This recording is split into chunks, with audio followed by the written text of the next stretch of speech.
Hello everyone. 1943 जब दुनिया भर की कंट्रीज आपस में लड़ रही थी और सेकेंड वर्ल्ड वॉर चल रहा था, उस वक्त इंडिया पर ब्रिटिशर्स का राज था। British prime minister Winston Churchill ने अपनी फौज की खाने की पूर्ति के लिए 30 लाख बंगाली लोगों की हत्या करवा दी थी। क्या यह किसी भी तरीके से हिटलर के द्वारा किए गए जेनोसाइड से कम था?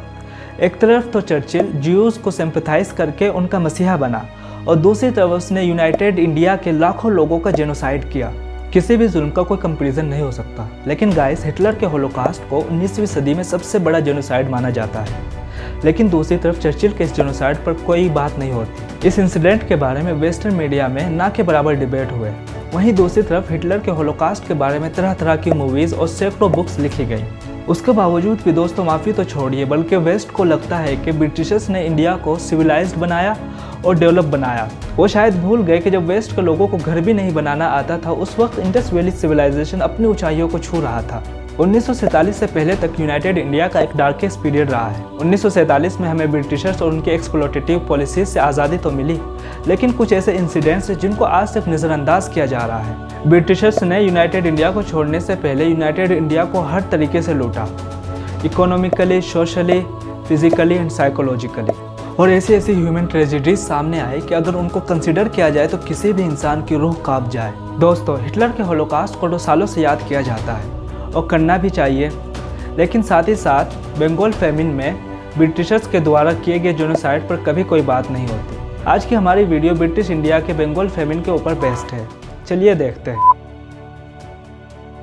आज हम बात कर रहे हैं 1943 के बंगाल फेमिन की। वैसे तो दोस्तों, यूनाइटेड इंडिया में अकाल 1941 में शुरू हो गया था, लेकिन 1943 तक ये मौतें 1.5 मिलियन तक पहुंच गई। फेमस इकोनॉमिस्ट अमर्त्य सेन अपनी बुक पॉवर्टी एंड फेमन में बताते हैं कि इस फेमन के अंदर डेथ टोल 3 to 5 मिलियंस है, और फेमन कमीशन इंक्वायरी के अकॉर्डिंग ये डेथ टोल 1.5 मिलियन है। दोस्तों, यहाँ डेथ को भी अंडरस्टिमेट किया गया। जहाँ 3 to 5 मिलियन डेथ्स हुई, उसको सिर्फ 1.5 मिलियन डेथ्स ही बताया गया। दोस्तों, अब ये देख लेते हैं कि ये फेमिन एक जेनोसाइड कैसे है। बेसिकली ये famine Japan occupation of Myanmar की वजह से शुरू हुआ था। चर्चिल ने पहले तो गेहूं को इंपोर्ट नहीं किया, फिर इंडिया में प्रोड्यूस राइस को एक्सपोर्ट करना जारी रखा। जब सेकेंड वर्ल्ड वॉर चल रहा था तो ब्रिटेन ने सारा गेहूं अनाज अपने लोगों के लिए इकट्ठा करवाया और बंगाली लोगों को भूख से मरने के लिए छोड़ दिया। चर्चिल्स सीक्रेट वॉर बुक की राइटर मधुश्री मुखर्जी लिखती है कि तकरीबन 1,70,000 टन गेहूं स्टार्विंग इंडियंस के लिए आना था, लेकिन चर्चिल ने उसको आने नहीं दिया। दोस्तों, हैरान करने वाली बात यह है कि चर्चिल ने इस इंसिडेंट का जिम्मेदार उन लोगों को ही ठहरा दिया जो इस फेमिन में मर रहे थे। BBC रिपोर्ट के अकॉर्डिंग चर्चिल ने कहा था कि इंडियंस रेबिट्स की तरह रिप्रोड्यूस करते हैं, इन्होंने ज़्यादा चावल और अनाज पैदा नहीं किया, इसलिए यही जिम्मेदार हैं।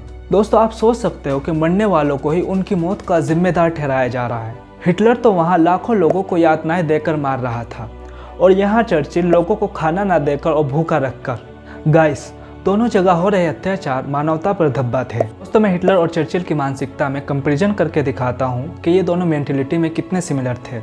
दोस्तों, दोनों ही लीडर्स वैसे तो अलग अलग लोग हैं, डायरेक्टली इनके अंदर कोई लिंक नहीं है, लेकिन इंसानियत पर किए गए जुल्म इनको एक बनाते हैं। चर्चिल जहाँ डेमोक्रेसी के थ्रू इलेक्टेड प्राइम मिनिस्टर बना, वहीं हिटलर आया तो डेमोक्रेसी के ही थ्रू, लेकिन पॉलिसीज़ को चेंज करके उसने डिक्टेटरशिप को अडॉप्ट किया।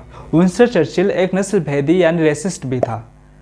चर्चिल के कई स्टेटमेंट से ये बात साबित होती है कि वो वाइट रेसेस को सुपीरियर मानता था। वाइट सुप्रीमेसी आज भी यूरोप और वेस्टर्न कंट्रीज़ के अंदर एक बड़ी प्रॉब्लम है।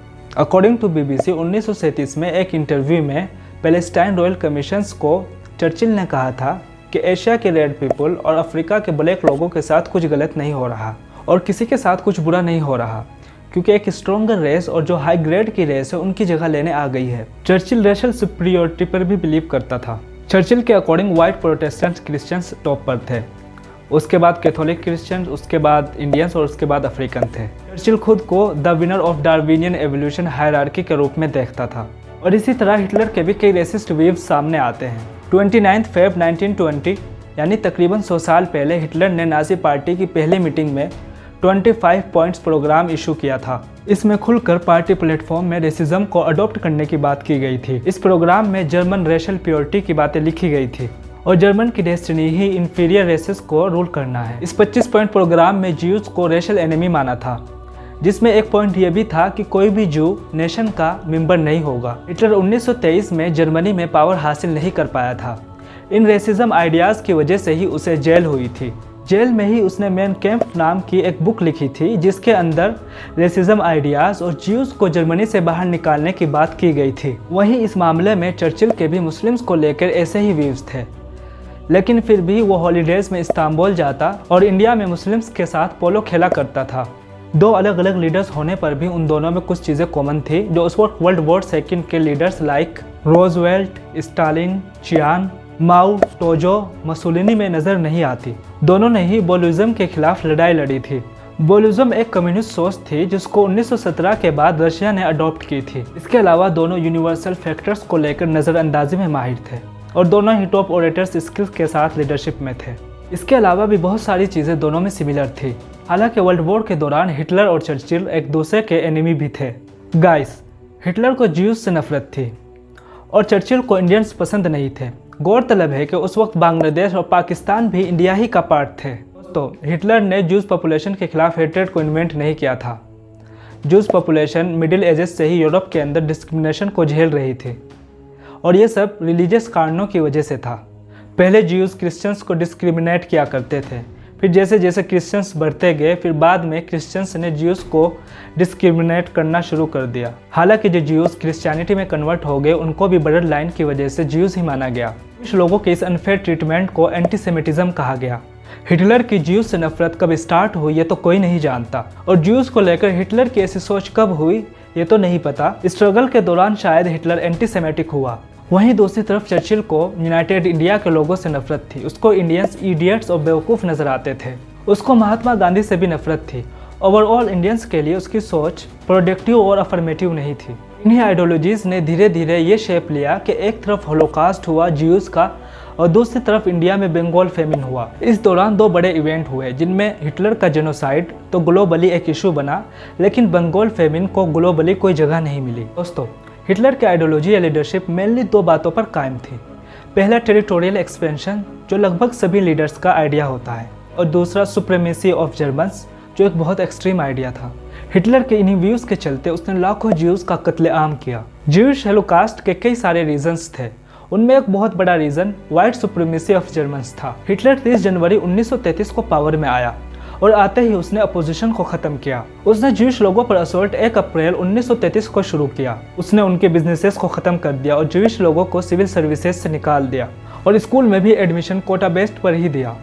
और जो लोग नाजी सपोर्टर्स नहीं थे उनको भी बहुत ज़्यादा दुश्वारियों का सामना करना पड़ता था। 1933 से लेकर सेकेंड वर्ल्ड वॉर तक ज्यूइश लोगों पर बहुत ज़्यादा अत्याचार हुए।